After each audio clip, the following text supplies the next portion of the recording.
Welcome to Ray Sensation. In this episode, I am going to be taking a look at an issue of Back Issue, which covers the history of Ka-zar and also other savage tales. Join me, won't you? Okay, so we're going to be taking a look at Back Issue number 144 from July 2023.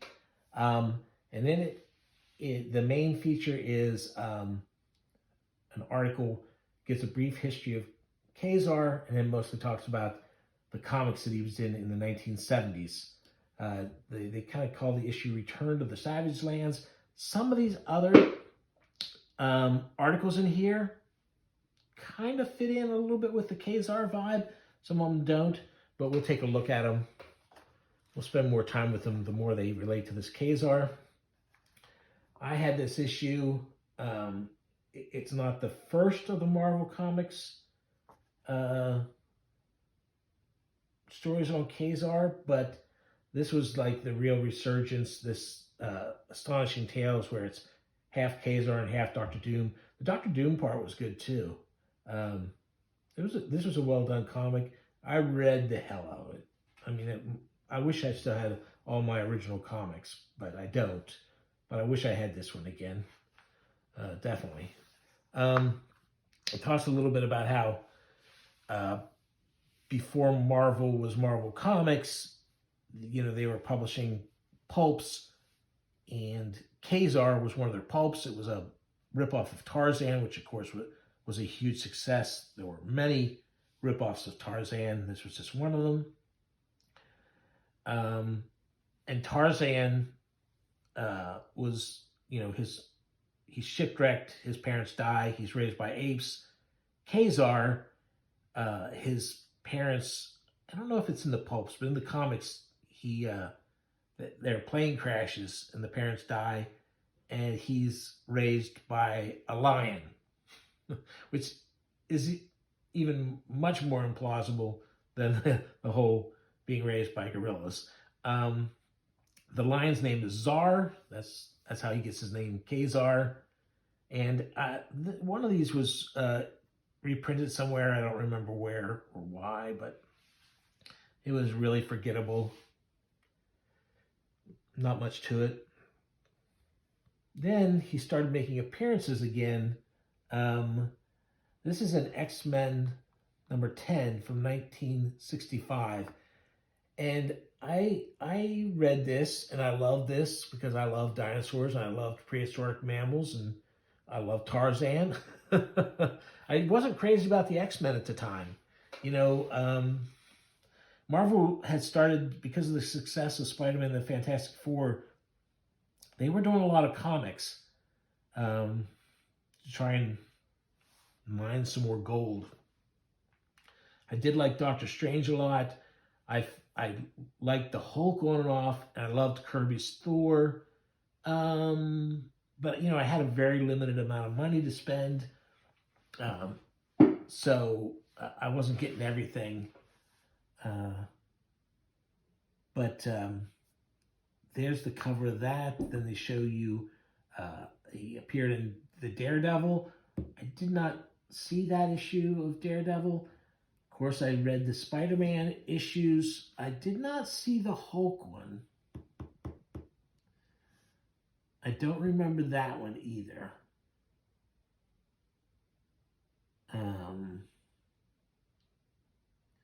There's another X-Men. I didn't see that. But there's from that Astonishing Tales thing. That art for that was so cool. That was some great Kirby work in there. Look at that. Look how fiendish that he looks with those eyebrows and everything. Man. Well, that was a good one. The story about the lizard men, where she's able to turn Zabu against Ka-zar. That's a good story. That was really great.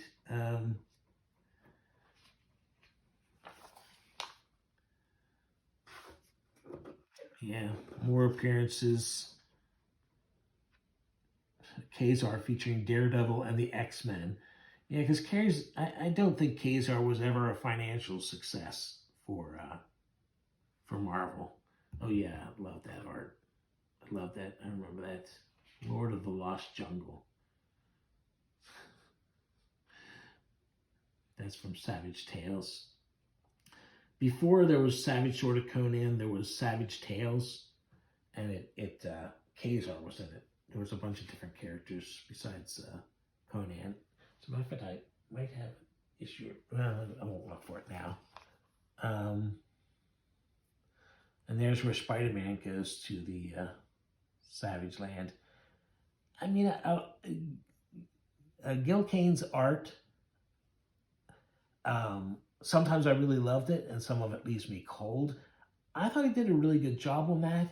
And, you know, he draws a great T-Rex for this, but it just didn't seem right for Spider-Man. Because first off, you know, having him swinging through the jungles just didn't look right. I mean, they just didn't pull that off. It's like whenever they somehow have him swinging through suburbia. I mean, really, how? You know, so yeah, I remember this one with AIM too. I don't remember what the story was in that at all. I haven't read this yet. I'm just flipping through it now.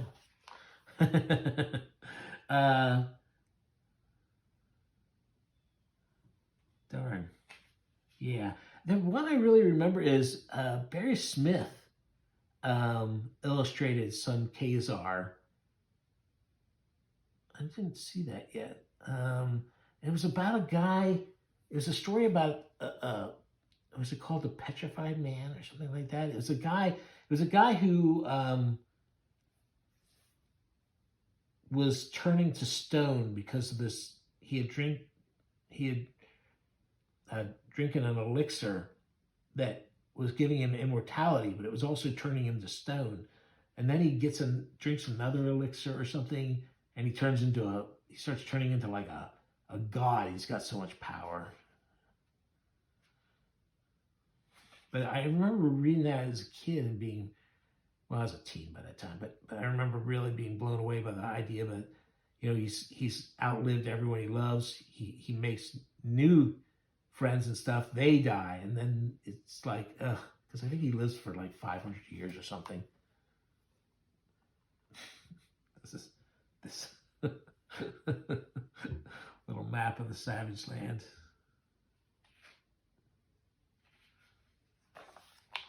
Yeah. Good stuff. And and that's this guy, Stegron. It's kind of like they wanted to up the ante on Spider-Man fighting the lizard. And so they came up with this guy who's half Stegosaurus. Oh, those were good. I wish I still had those comics. I wonder if there's an omnibus of those. I don't know. Because I bet you, because of some of the artists involved, I had a feeling some of these back issues are probably more expensive than others. I wonder how hard they are to get. But there's Claw.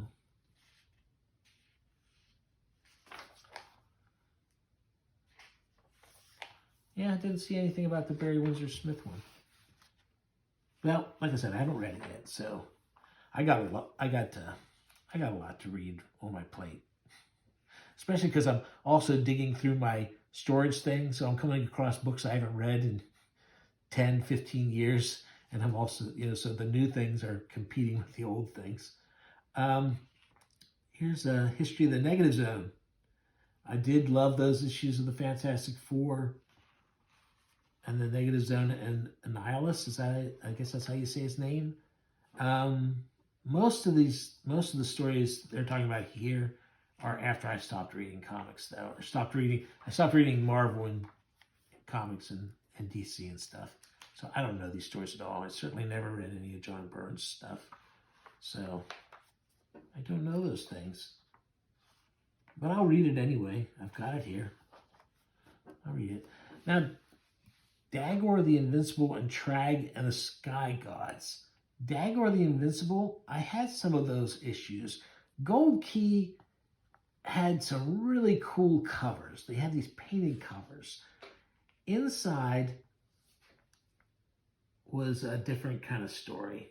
Now here's where they started using in the 70s they were also using some of the foreign artists, the same way that the Warren magazines were. And some of these guys were better than others. Like that tree branch, that's just goofy. I mean, this doesn't look, that looks like a goofy thing there. But these covers, man. And like this is another Santos who did that inside thing. Like the markings in the paint on this, like what are those? Are those supposed to be veins, or what? There's just all these weird kind of things to give a texture that I don't know what the texture is supposed to be. And Trag and the Sky Gods, I never saw that comic. That was when was that? Well, I was still reading at the time, but I never saw that. And there's got these kind of. There's something about this. This is Santos too. There's something about his art where it doesn't look, and it kind of looks, I don't know, noodly or something. It just doesn't feel very weighty to me. And like, this is supposed to be a volcano, but to me, the work, I think it's supposed to be a volcano. Walks through the hot chambers of the volcano, but that looks more like wood or something. And there's just these squiggly lines that, what does, I mean, that does look like a doodle. Anyway, not the, once they're painted, okay, but I don't know. Anyway, that's not why I bought this because of the Ka-zar thing. And since here's cover roughs.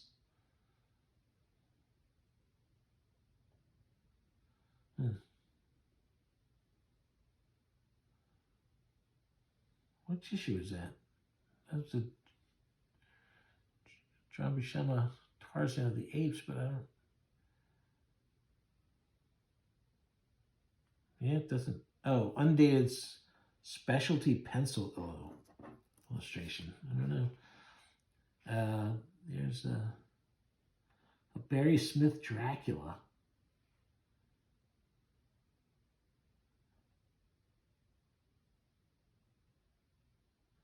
Oh, wow. That was made but never used.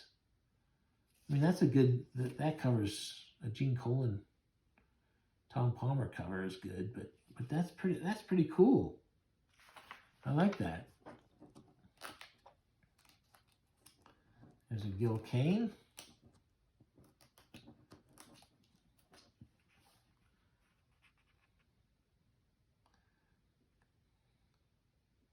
Kaluda.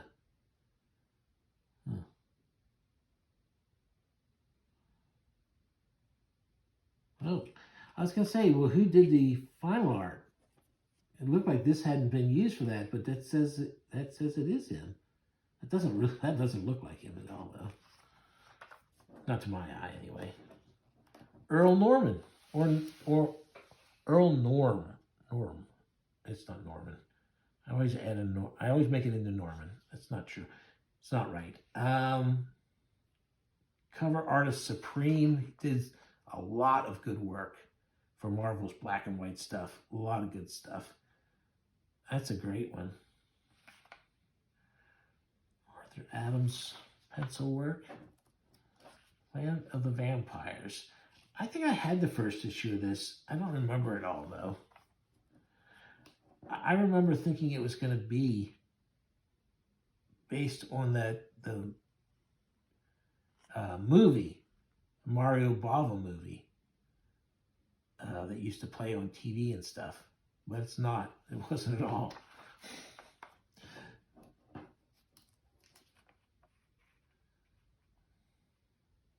Yeah.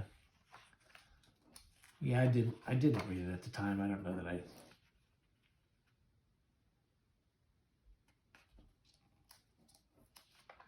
really don't know much about this comic. 2000 AD's Flesh. Why did the dinosaurs become extinct? Find out in Flesh.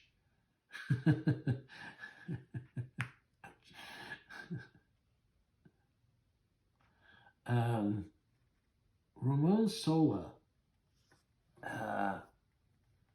His artwork is really weird. It's got a weird texture to this stuff. I've never seen this. Was this collected or was this only in 2000 AD? Yeah, this is, yeah, this is Sola too. Yeah, his stuff is, I think I think I saw some of this in the, oh no, I'm probably thinking of maybe a Judge Dredd or something. It had a dinosaur. Well, I'd like to see this. I love dinosaurs. And 2000 AD used to get away with a lot of gory business. That's pretty cool. That looks like, you know, that looks like a dinosaur from the 50s, early 60s on steroids, because it doesn't look anything like, of course, a true dinosaur. But cool. Well, I guess at least some of it was collected together, but that doesn't look like the... That looks like later stuff, not that. Oh, Wolverine, the Jungle Adventure. Yeah, the cartoonist kayfabe guys basically did one of their walkthroughs of this and read the whole comic to us. Pretty sure this is the one, right? Turok. So this is the Turok I knew. They did a bunch of expensive reprints. Dark Horse did, collecting hardcover versions of these, and I didn't get them because I absolutely love these covers, and I don't think the interior artwork for these is terrible, but it's not nearly as dynamic as it could be, and it's so repetitious. But I'd like them to do a collection.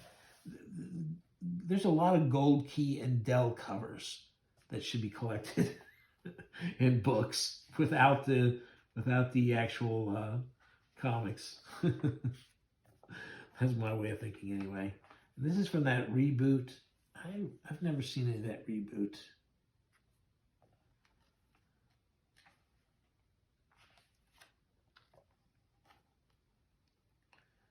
I don't know. And I don't like this kind of armor and these kind of guns. unless it's in a really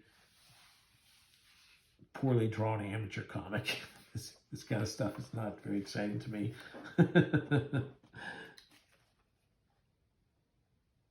Nice. This is some nice dinosaurs though.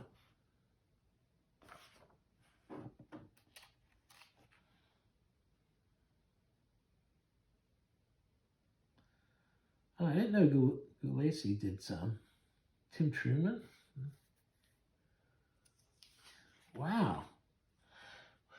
Well, I always make fun of how many Violent comics are in the 25-cent bins, but I'll be honest, and a lot of times, you know, when I go to see the shows and they have the dollar bins, they'll have a whole bunch of Violent comics, and I won't even look to see what they are. If I see that little V up in the corner, I just go roll on past it.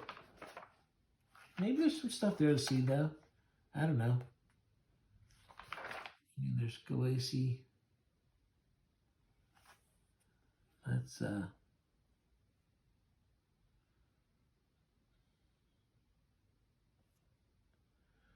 this is Rags Morales.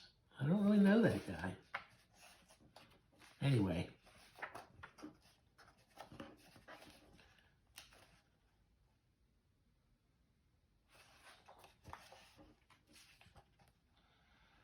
Looks like there might be some interesting stuff in the letters pages. Anyway, that's an issue. Haven't read it yet, but I'm glad I picked it up. And hopefully I'll have some more fun stuff to show you soon.